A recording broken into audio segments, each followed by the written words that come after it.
Mars is the fourth planet from the Sun, a dusty, cold, desert world with a very thin atmosphere. Mars is also a dynamic planet with seasons, polar ice caps, canyons, extinct volcanoes, and evidence that it was even more active in the past.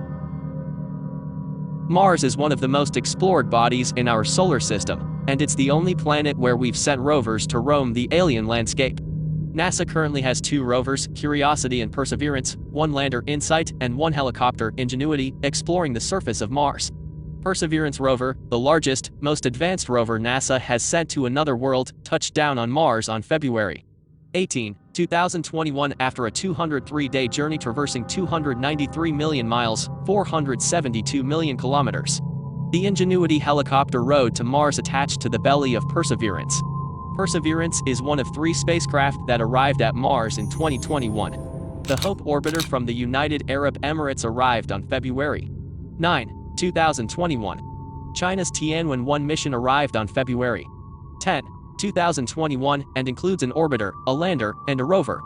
Europe and India also have spacecraft studying Mars from orbit. In May 2021, China became the second nation to ever land successfully on Mars when its Zhurong Mars rover touched down.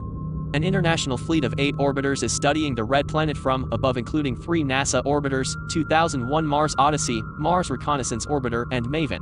These robotic explorers have found lots of evidence that Mars was much wetter and warmer with a thicker atmosphere, billions of years ago. In the late 1800s, when people first observed the canal-like features on Mars' surface, many speculated that an intelligent alien species resided there. This led to numerous stories about Martians, some of whom invade Earth, like in the 1938 radio drama, The War of the Worlds. According to an enduring urban legend, many listeners believe the story to be real news coverage of an invasion, causing widespread panic. Countless stories since have taken place on Mars or explored the possibilities of its Martian inhabitants. Movies like Total Recall 1990 and 2012 take us to a terraformed Mars and a struggling colony running out of air. A Martian colony and Earth have a prickly relationship in The Expanse, television series and novels. And in the 2014 novel, and its 2015 movie adaptation, The Martian, botanist Mark Watney is stranded alone on the planet and struggles to survive until a rescue mission can retrieve him. Mars is a cold desert world. It is half the size of Earth. Mars is sometimes called the red planet. It's red because of rusty iron in the ground. Like Earth, Mars has seasons, polar ice caps, volcanoes, canyons, and weather. It has a very thin atmosphere made of carbon dioxide, nitrogen, and argon. There are signs of ancient floods on Mars, but now water mostly exists in icy dirt and thin clouds. On some Martian hillsides, there is evidence of liquid salty water in the ground. The red planet Mars, named for the Roman god of war, has long been an omen in the night sky.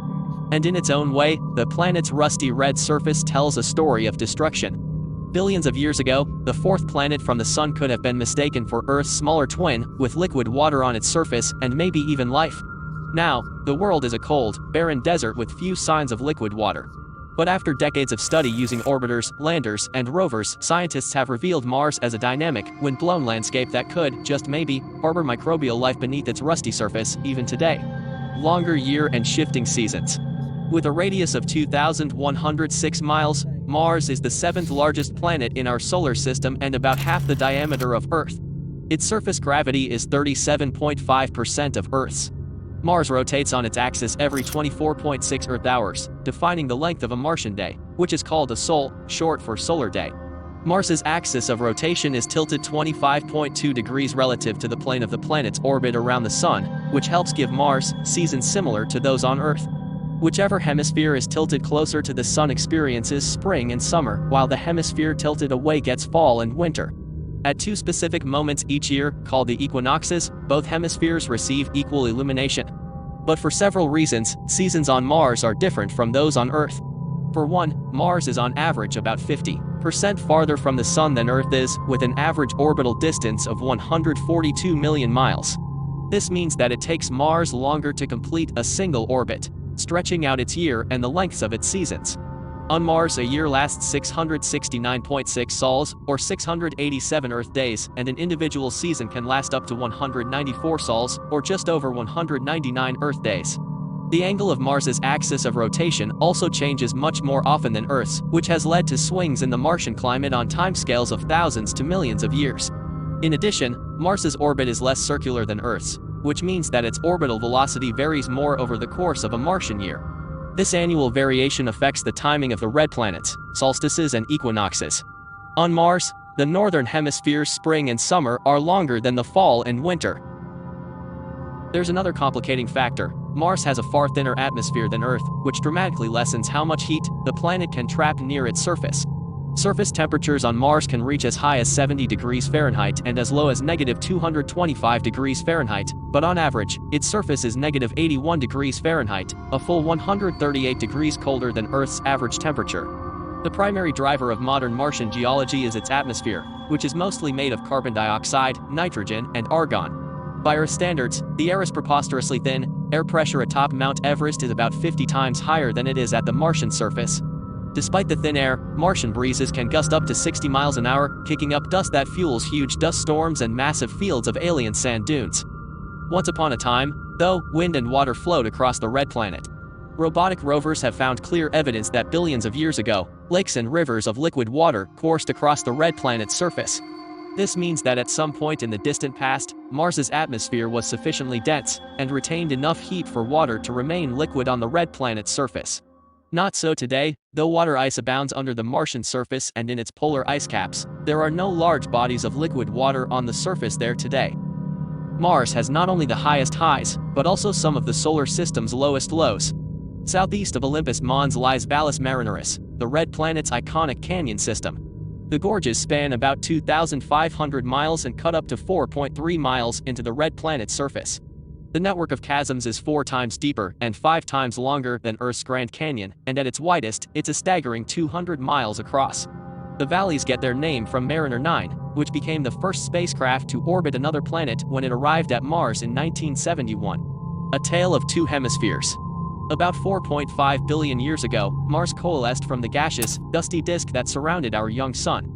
Over time, the red planet's innards differentiated into a core, a mantle, and an outer crust that's an average of 40 miles thick.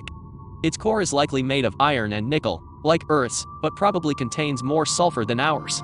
The best available estimates suggest that the core is about 2,120 miles across, give or take 370 miles, but we don't know the specifics. NASA's InSight lander aims to unravel the mysteries of Mars's interior by tracking how seismic waves move through the red planet. Mars's northern and southern hemispheres are wildly different from one another to a degree unlike any other planet in the solar system. The planet's northern hemisphere consists mostly of low-lying plains, and the crust there can be just 19 miles thick. The highlands of the southern hemisphere, however, are studded with many extinct volcanoes, and the crust there can get up to 62 miles thick. It's possible that patterns of internal magma flow cause the difference, but some scientists think it's the result of Mars suffering one or several major impacts. One recent model suggests Mars got its two faces because an object the size of Earth's moon slammed into Mars near its south pole. Both hemispheres do have one thing in common: they're covered in the planet's trademark dust, which gets its many shades of orange, red, and brown from iron rust. Cosmic companions. At some point in the distant past, the red planet gained its two small and irregularly shaped moons, Phobos and Deimos. The two lumpy worlds, discovered in 1877, are named for the sons and chariot drivers of the god Mars in Roman mythology. How the moons formed remains unsolved. One possibility is that they formed in the asteroid belt and were captured by Mars's gravity. But recent models instead suggest that they could have formed from the debris flung up from Mars after a huge impact long ago. Deimos, the smaller of the two moons, orbits Mars every 30 hours and is less than 10 miles across. Its larger sibling Phobos bears many scars, including craters and deep grooves running across its surface. Scientists have long debated what caused the grooves on Phobos. Are they tracks left behind by boulders rolling across the surface after an ancient impact, or signs that Mars's gravity is pulling the moon apart? Either way, the moon's future will be considerably less groovy. Each century, Phobos gets about 6 feet closer to Mars. In 50 million years or so, the moon is projected either to crash into the red planet's surface or break into smithereens. Missions to Mars. Since the 1960s, humans have robotically explored Mars more than any other planet beyond Earth. Currently, 8 missions from the US, European Union, Russia, and India are actively orbiting Mars or roving across its surface. But getting safely to the Red Planet is no small feat. Of the 45 Mars missions launched since 1960, 26 have had some component fail to leave Earth, fall silent en route, misorbit around Mars, burn up in the atmosphere, crash on the surface, or die prematurely. More missions are on the horizon, including some designed to help search for Martian life. NASA is building its Mars 2020 rover to cache promising samples of Martian rock that a future mission would return to Earth. In 2020, the European Space Agency and Roscosmos plan to launch a rover named for chemist Rosalind Franklin, whose work was crucial to deciphering the structure of DNA. The rover will drill into Martian soil to hunt for signs of past and present life. Other countries are joining the fray, making space exploration more global in the process.